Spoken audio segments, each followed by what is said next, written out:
You will hear a radio interview about an upcoming fair. First, you have some time to look at questions 1 to 4.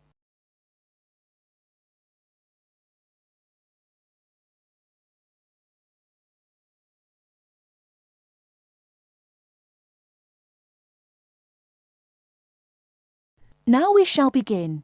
You should answer the questions as you listen, because you will not hear the recording a second time. Listen carefully and answer questions 1 to 4.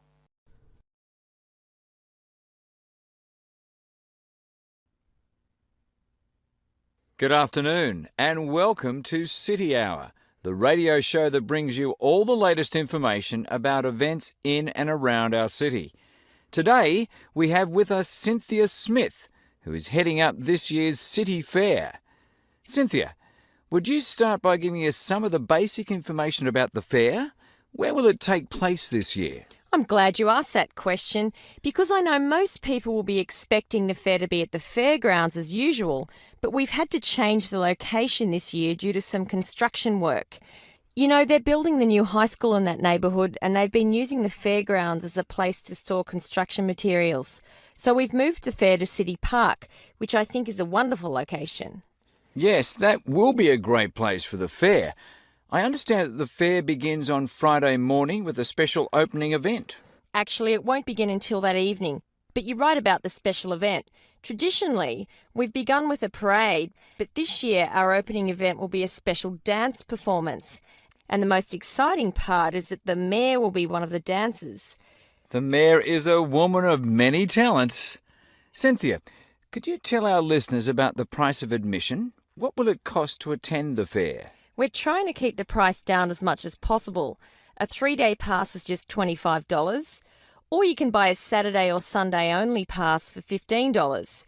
The opening event on Friday, the dance performance, doesn't cost anything to attend, and we're hoping a lot of people will come to watch that.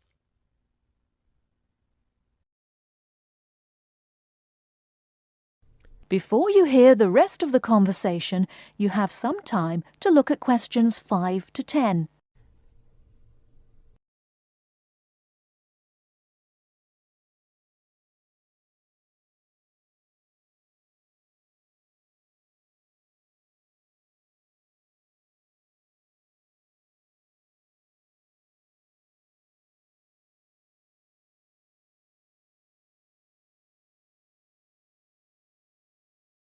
Now listen and answer questions 5 to 10.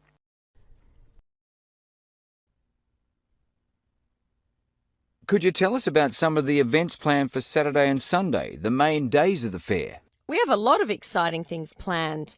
There are a number of events especially for children, including a clown show on Saturday afternoon.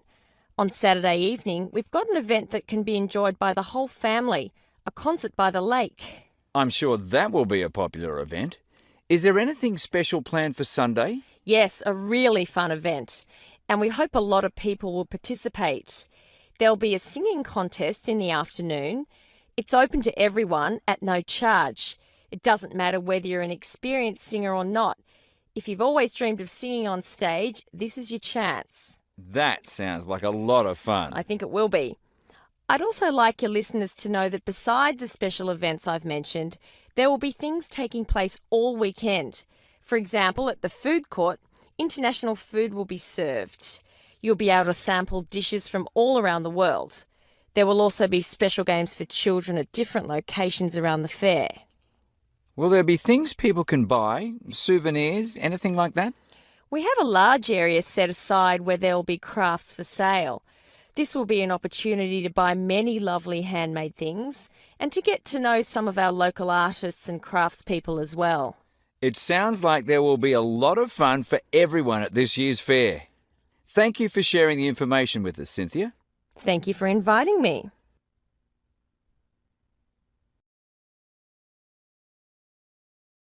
That is the end of part 1.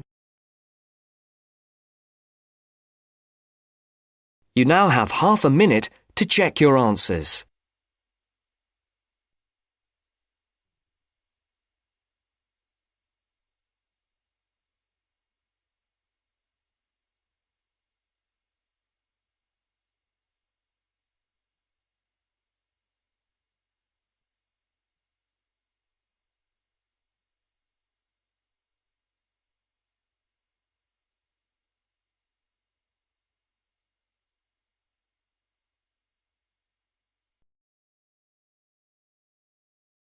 Now turns to Part 2. Part 2. You will hear a tour guide giving information about a shopping district. First, you have some time to look at questions 11 to 15.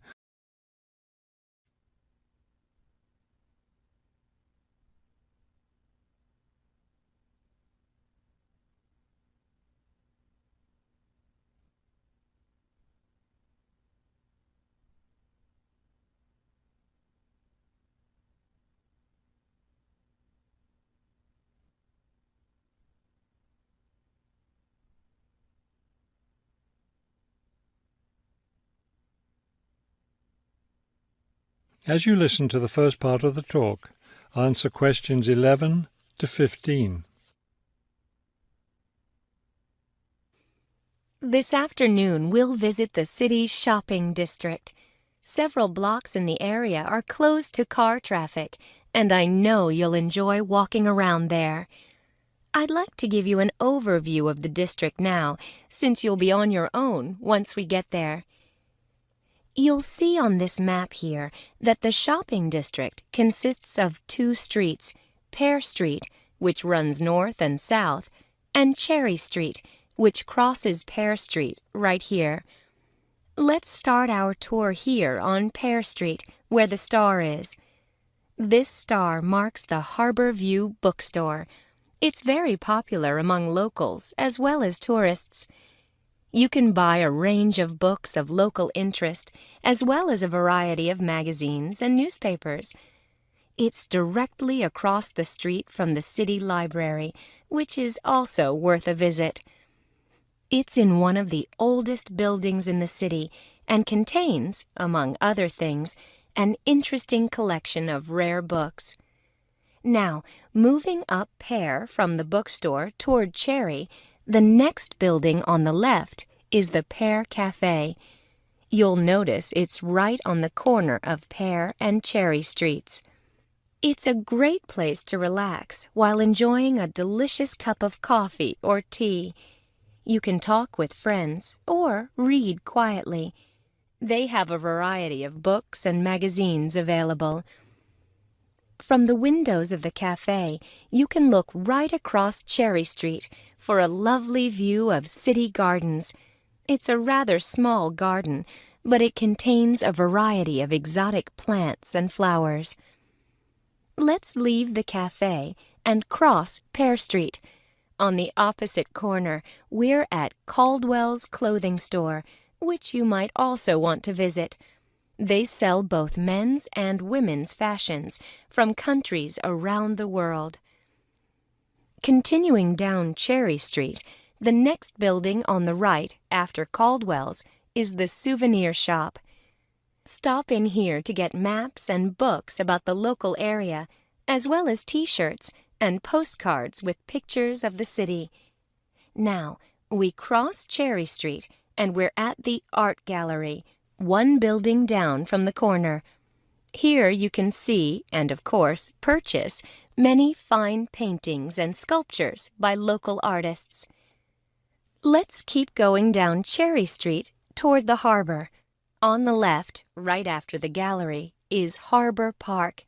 It's a lovely place, and it's certainly worth spending some time there.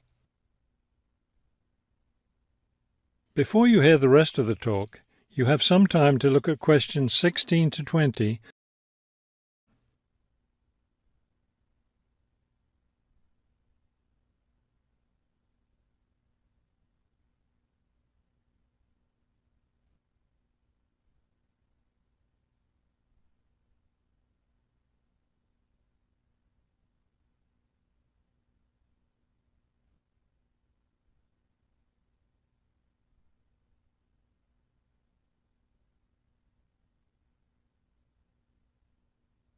Now listen and answer questions 16 to 20. Harbor Park was built on land donated to the city by Captain Jones, a lifelong resident of this city. Captain Jones designed the park himself, and it was built in 1876. Exactly in the center of the park, a statue of Captain Jones was erected, and it's still standing there today. It shows Captain Jones on the bow of his ship. After viewing the statue, you can follow the path that goes through the woods just behind. It will lead you to a lovely garden, in the middle of which is a fountain. This is a nice place to enjoy a few quiet moments. If you still feel like walking, continue on to the far end of the garden. There, you'll find a wooden staircase, which will take you down to the harbor. You might enjoy the view of the boats from there. There's also a walking path along the water, which will eventually bring you back up to Cherry Street. You can see that there's plenty to do in this part of the city. The bus leaves at 1:30. That is the end of part 2. You now have half a minute to check your answers.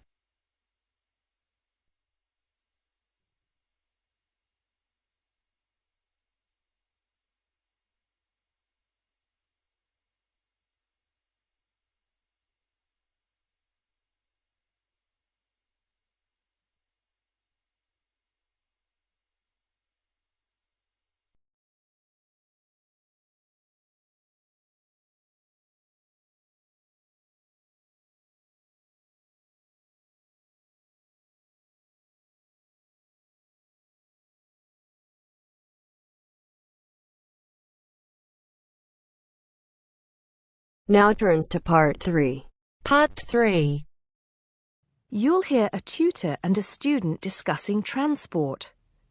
First, you have some time to look at questions 21 to 25.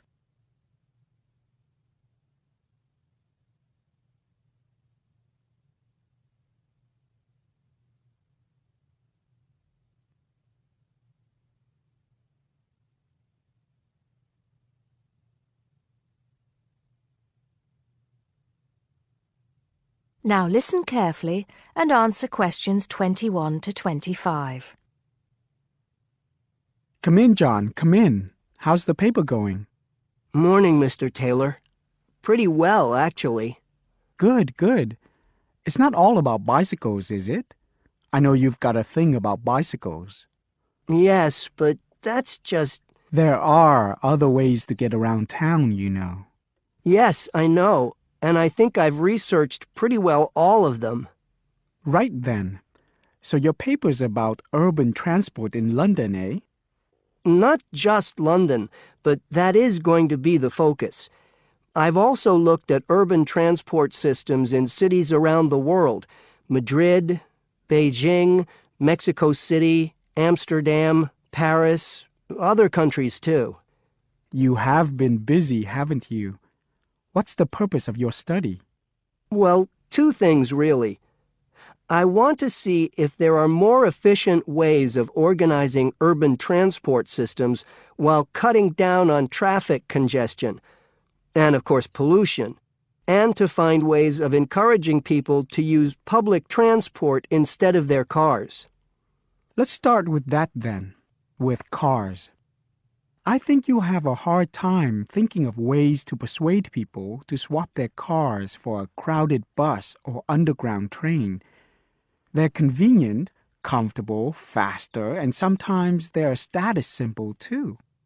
Okay, I agree that cars will probably always be the most popular means of transport, but there are ways to cut down the number of people who bring their cars into the city. It's a problem that affects every big city, and several methods have been tried. I know, as I've found to my cost. When I go into London, which I do 2 or 3 times a week, I have to pay £5 to get into the city centre. Has your research thrown up any more places where they do this?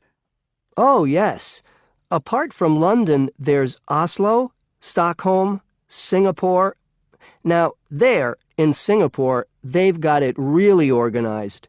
They've imposed a tax on all roads leading into the city center, and they have electronic sensors that identify each car, and then debit a credit card belonging to the owner. Before you hear the rest of the conversation, you have some time to look at questions 26 to 30.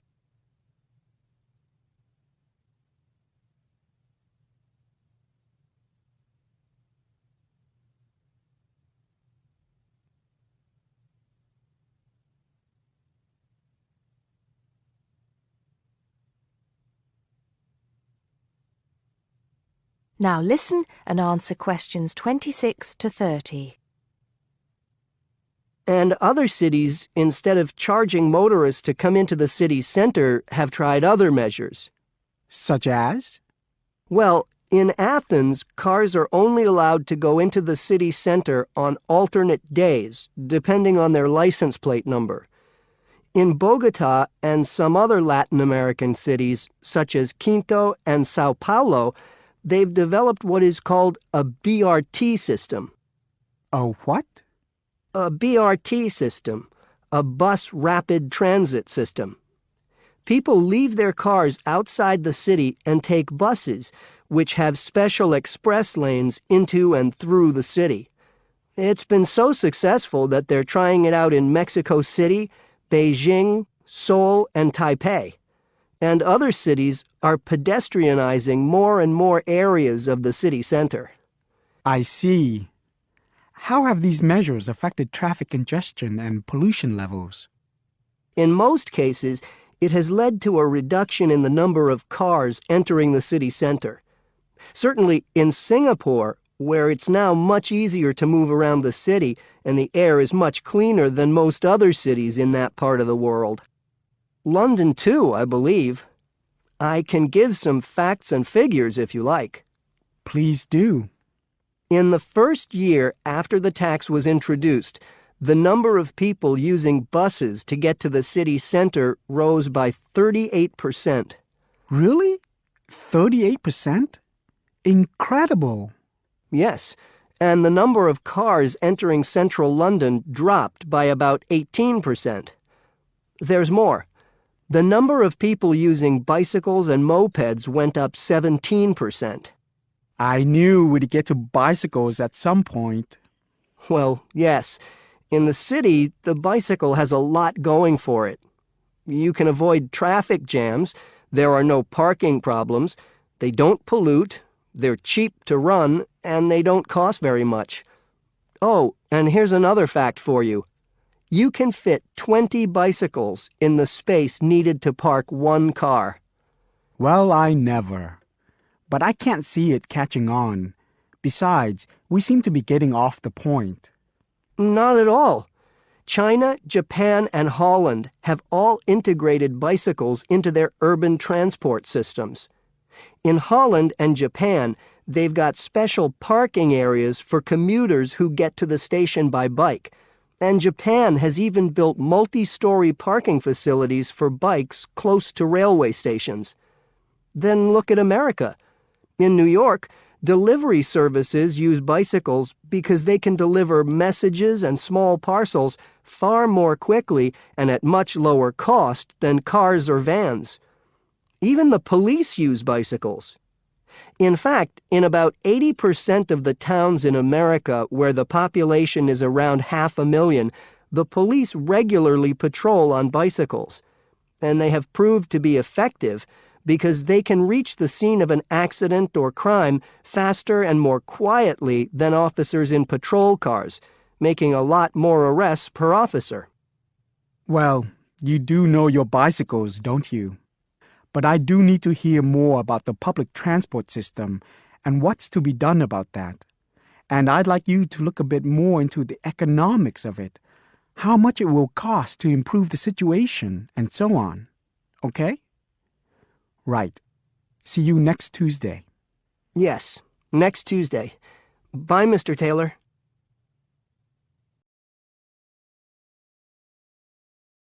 That is the end of part 3. You now have half a minute to check your answers.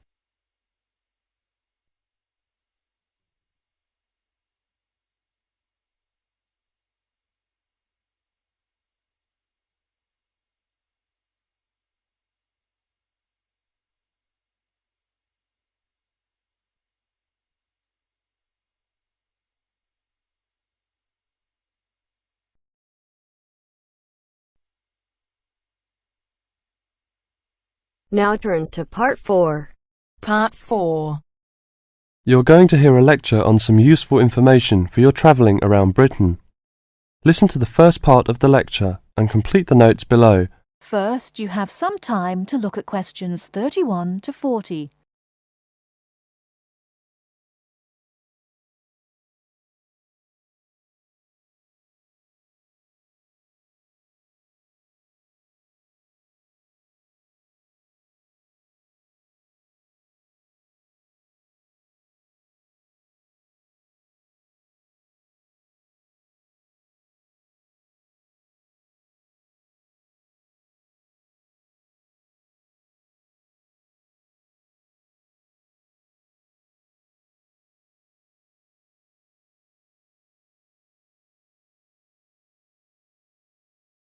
Now, listen carefully and answer questions 31 to 40. Good afternoon and welcome to the session on Britain. This afternoon I would like to provide some useful information for you about travelling around Britain. Britain has over 700 tourist information centres. You will find them at major ports, airports, stations, historic landmarks and towns and holiday centres. So just look out for this sign that says Tourist Information. The staff will be able to answer your holiday queries as well as provide essential maps, guides and brochures. Tourist information centres at major ports and airports in London and addresses of British Tourist Authority European offices are all listed on the Tourist Information Centres. Now let's talk about the telephone in Britain. You know, Britain is well supplied with public telephones. Street kiosks take 10p coins. In city centres, mainline railway stations, airports, and central London underground stations, payphones and card phones are in operation. For the latter, small plastic phone cards are used, and these come in 10, 20, 40, 100, and 200 units, and can be bought at post offices, news kiosks, station bars, and shops where the green and white card phone sign is displayed. When using the different public telephone systems, make sure you read the dialling instructions carefully. Now, let's see the banks in Britain. There are 24-hour banks at London's two main airports. One is Heathrow and the other is Gatwick. Otherwise, banks are normally open from 9:30 to 15:30 hours, Monday to Friday. Barclays Bank and National Westminster Bank offer a Saturday morning service at some of their branches. National Jaro Bank has 42 bureaux de change located in post offices throughout the country in main tourist areas. Opening hours are 9 o'clock to 17:30 weekdays, 9 o'clock to 12:30 Saturday mornings. One exception to this is the Trafalgar Square office, whose opening hours are 8 o'clock to 20 o'clock weekdays and Saturdays, and 10 o'clock to 17 o'clock on Sundays. The Bureau de Change services are available to overseas visitors. Visitors can change their money there. You can also change money at Bureau de Change, large hotels, department stores, and travel agents. Be sure to check in advance the rate of exchange and the commission charged, as these vary considerably. Wherever possible, you are advised to use a bank or Bureau de Change, which conforms to the BTA Code of Conduct.